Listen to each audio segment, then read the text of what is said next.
Hello friends, welcome to my channel. आज हम लोग पढ़ेंगे कार्डियोमायोपैथी। तो सबसे पहले जानते हैं मीनिंग ऑफ द कार्डियोमायोपैथी। तो कार्डियो मतलब होता है हार्ट और मायो मतलब होता है मसल, पैथी मतलब होता है डिसीज। तो हम लोग क्या पढ़ेंगे कार्डियोमायोपैथी में? हार्ट मसल्स की डिसीज के बारे में पढ़ेंगे। ठीक है, कार्डियो मतलब हार्ट, मायो मतलब मसल और पैथी मतलब क्या होता है? डिसीज। ठीक है, तो मीनिंग देख लिया हमने कार्डियोमायोपैथी को क्या होता है। अब हम लोग डेफिनेशन देखेंगे। तो cardiomyopathy are the special group of the myocardial dysfunction. क्या होता है ये? स्पेशल ग्रुप होता है जिसमें क्या होता है? मायोकार्डियल डिसफंक्शन होता है। In cardiomyopathy defect primarily with in the myocardium of the heart. Specially किस में डिफेक्ट होता है? इसमें मायोकार्डियम ऑफ द हार्ट। जो हार्ट की वॉल्स होती हैं उसमें 3 लेयर होती हैं।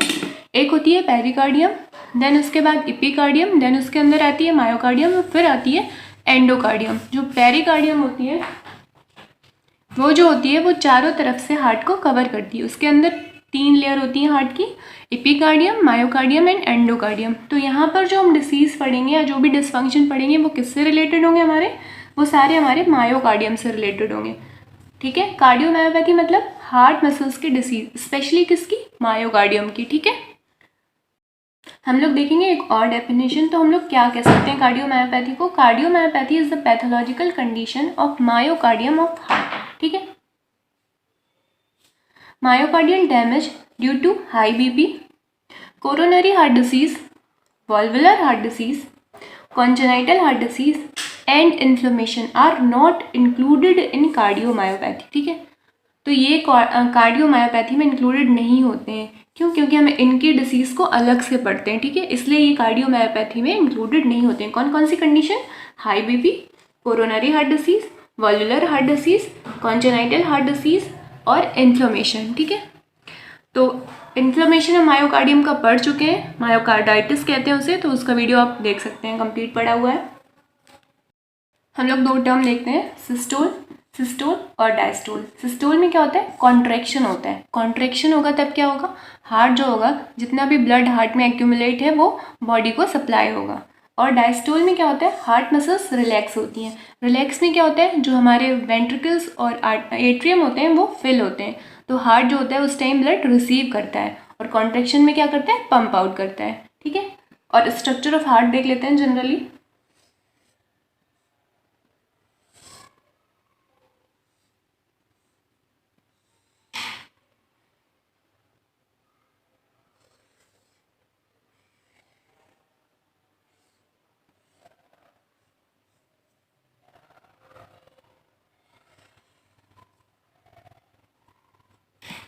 तो जनरली जो होता है हमारा हार्ट का स्ट्रक्चर ऐसा होता है। ठीक है, यहाँ पर लेफ्ट वेंट्रिकल और राइट वेंट्रिकल में जो मायोकार्डियम होती है वो सबसे ज़्यादा थिकेस्ट होती है और सबसे ज़्यादा प्रोमिनेंट थिकेस्ट कहाँ पर होती है? लेफ्ट वेंट्रिकल में सबसे ज़्यादा थिक होती है।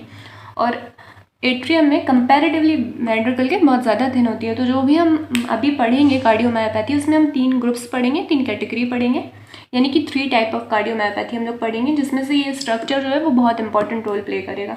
आपका स्ट्रक्चर समझ आएगा तो डिसीज में आप कंफ्यूज नहीं होंगे उसके डिवीजन में। ठीक है, तो ये आयोटा जहाँ से कहाँ जाएगा ब्लड? पूरी बॉडी को सप्लाई किया जाएगा। यहाँ से क्या होगा?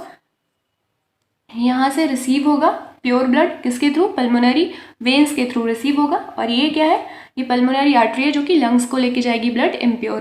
ठीक है, और यहाँ से सुपीरियर वेना केवा और इन्फीरियर वेना केवा से ब्लड रिसीव होगा। तो ये हो गया हमारा।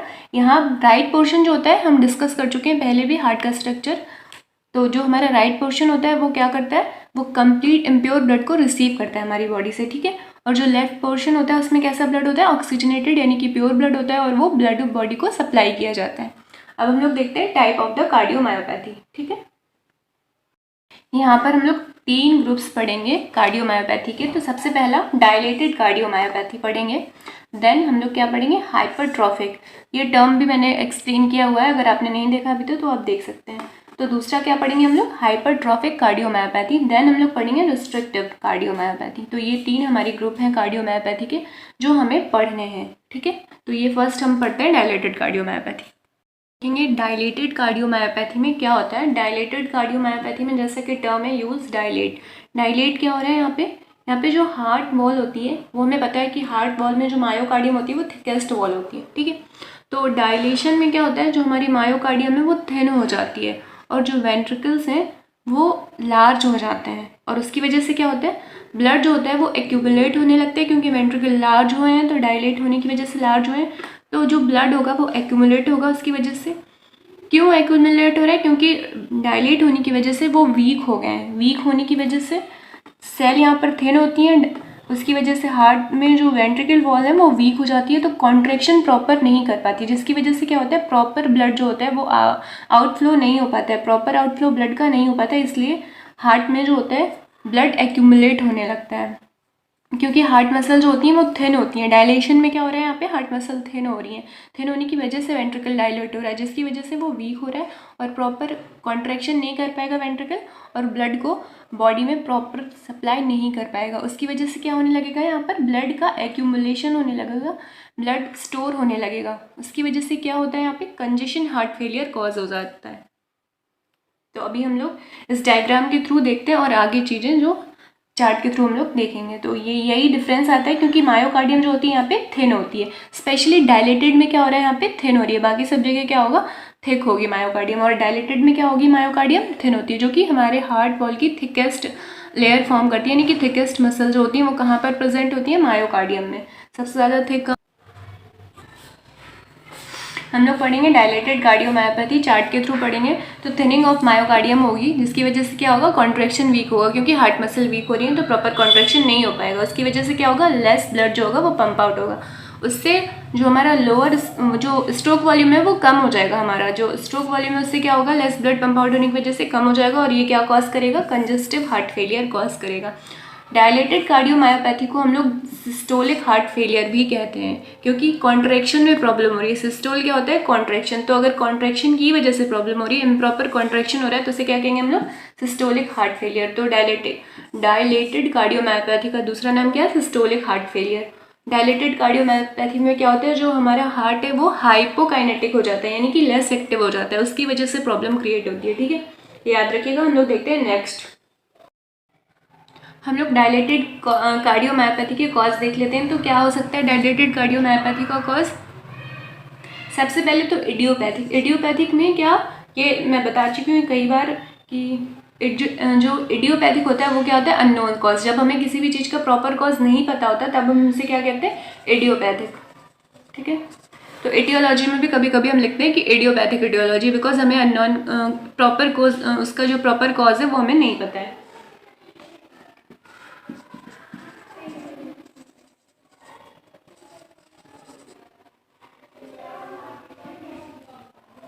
उसके साथ साथ क्या हो सकता है, जेनेटिक म्यूटेशन एंड इन्फेक्शन, तो ये भी कॉज हो सकता है। जेनेटिक म्यूटेशन और इन्फेक्शन जो होता है वो कॉज करता है क्या, डायलेटेड कार्डियोमायोपैथी। और अल्कोहल,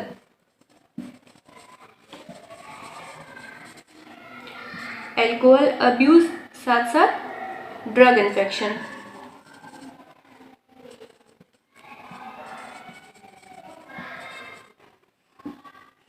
ठीक है, तो ये सब जो होते हैं ये कॉज होते हैं किसके, डायलेटेड कार्डियोमायोपैथी के। यहाँ पर हम देखेंगे second, hypertrophic cardiomyopathy. Hypertrophic cardiomyopathy में क्या होगा, हाइपरट्रॉफिक कार्डियोमायोपैथी को हम लोग दो कैटेगरी में डिवाइड करेंगे, एक सिमेट्रिक और एक एसिमेट्रिक। सिमेट्रिक में क्या होगा, नॉन ऑब्स्ट्रक्टिव भी कहेंगे हम इसे। सिमेट्रिक में जो हाइपरट्रॉफी होगी वो इक्वली होगी सब जगह, ठीक है। तो जो सिमेट्रिक पे हाइपरट्रॉफी होगी वो कैसी होगी, इक्वली। अगर हम एक साइड ड्रॉ करके देखें तो कैसा समझ आएगा वो हम देखते हैं यहाँ पर।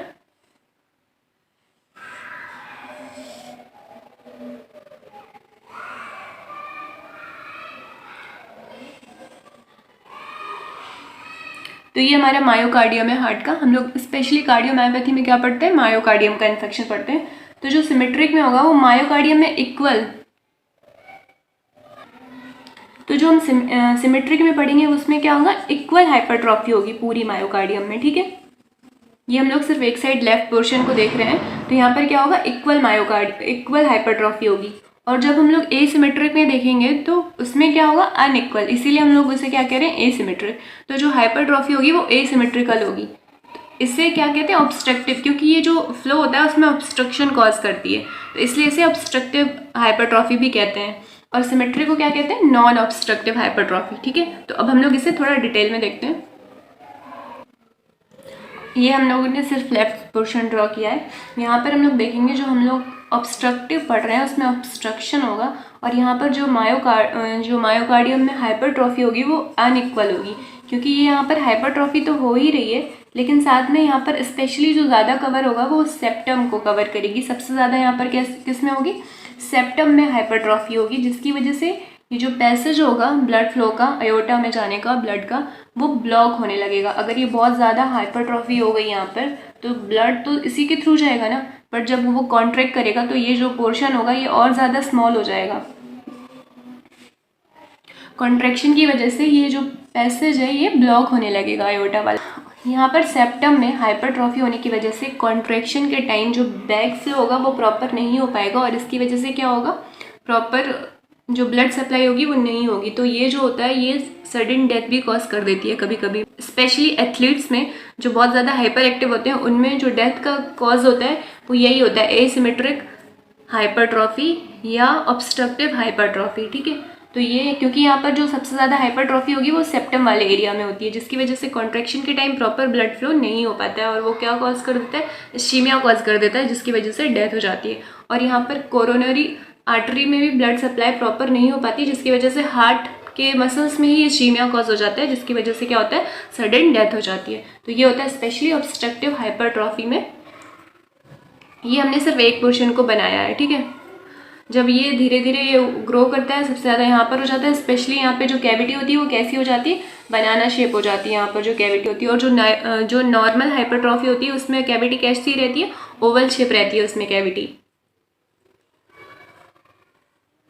ठीक है, यहाँ पर कॉज देखेंगे तो कॉज क्या होंगे, कॉज जनरली म्यूटेशंस ही होते हैं, कुछ हेरिडिटरी हो सकते हैं, मतलब जो कार्डियक मायोपैथी होती है वो या तो हेरिडिटरी होगी, फैमिली हिस्ट्री में होगी किसी न किसी के, या तो स्पोरोडिक म्यूटेशन यानी कि अचानक से कोई न्यू म्यूटेशन हुआ है जिसकी वजह से ये कॉज हो रही है। ठीक है, तो ये जो कॉज होगा वो क्या होगा, जीन म्यूटेशन होगा। यहाँ पे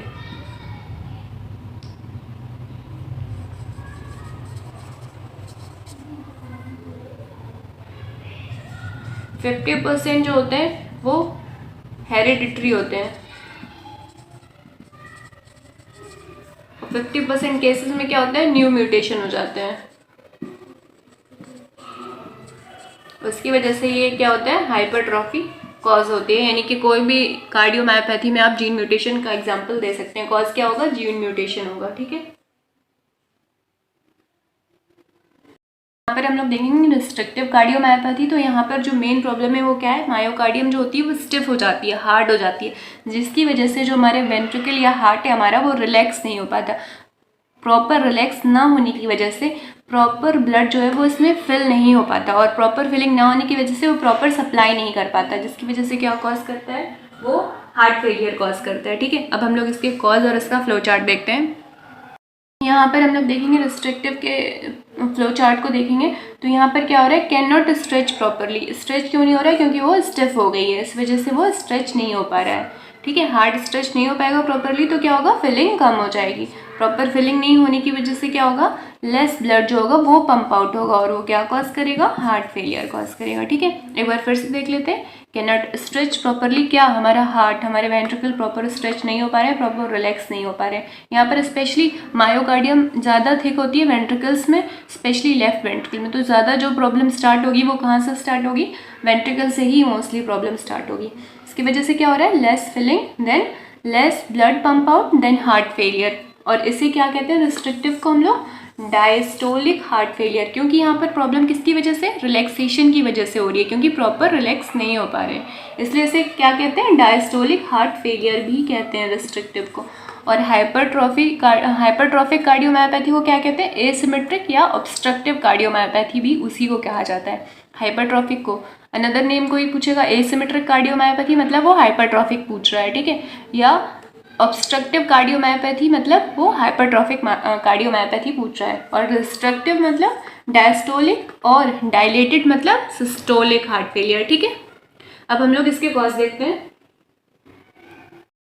हम लोग देखते हैं कॉज ऑफ रिस्ट्रिक्टिव कार्डियोमायोपैथी। तो सबसे पहला जो कॉज है वो क्या है, अमाइलॉइडोसिस। मतलब यहाँ पर जो अमाइलॉइड प्रोटीन्स होते हैं वो क्या होते हैं, वो अगर उनका कुछ स्ट्रक्चर डिफॉर्म हो गया या वो मिसफोल्ड हो गया तो वो क्या होते हैं, वहाँ पर इंसॉल्युबल होंगे और वो वहाँ पर डिपॉजिट होने लगेंगे, क्योंकि वो मिसफोल्ड होने की वजह से कैसे हो गए, इंसॉल्युबल, तो वहाँ पर वो डिपॉजिट होने लगेंगे, जिसकी वजह से क्या कॉज करेंगे, वो रिस्ट्रिक्टिव कार्डियोमायोपैथी।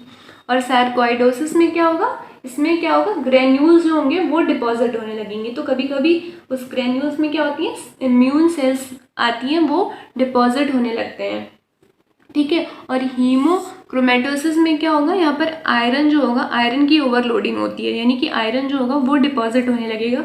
तो ये कॉज करेंगे सब रिस्ट्रिक्टिव कार्डियोमायोपैथी। और रेडिएशन में क्या होता है, रेडिएशन में कुछ ऐसी स्पीसीज होती हैं जो ऑक्सीजन से रिएक्ट कर जाती हैं और उसकी वजह से वो क्या करते हैं, फाइब्रोसिस कॉज कर देते हैं मायोकार्डियम में, जिसकी वजह से हम जो डिसीज कॉज होगी वो क्या होगी, रिस्ट्रिक्टिव। तो हम उसे किसके अंडर में लेंगे, रिस्ट्रिक्टिव कार्डियोमायोपैथी के। तो ठीक है, तो जो मैंने स्टार्टिंग में बताया था कि कुछ हम लोग एक्सक्लूड कर देते हैं कार्डियोमायोपैथी के, क्यों, क्योंकि हम उन्हें अदर पढ़ते हैं, अदर देन कार्डियोमायोपैथी स्पेशली अलग से पढ़ते हैं, इसलिए उन्हें हम इससे एक्सक्लूड कर देते हैं। तो उन्हें एक्सक्लूड करके हम लोग जितनी और डिसीजेज पढ़ेंगे वो किसके अंदर पढ़ेंगे, कार्डियोमायोपैथी की। और जो हमने इन्फॉर्मेशन पढ़ा था मायोकार्डियम का, उसे स्पेशली हमने टर्म दिया था मायोकार्डाइटिस, जो कि इंक्लूडेड नहीं है कार्डियोमायोपैथी में, इसलिए हम उसे अलग से पढ़ते हैं। तो वीडियो पसंद आई हो तो प्लीज़ वीडियो लाइक करें, शेयर करें, सब्सक्राइब करें चैनल को। थैंक्स फॉर वॉचिंग, फिर मिलेंगे, बाय बाय।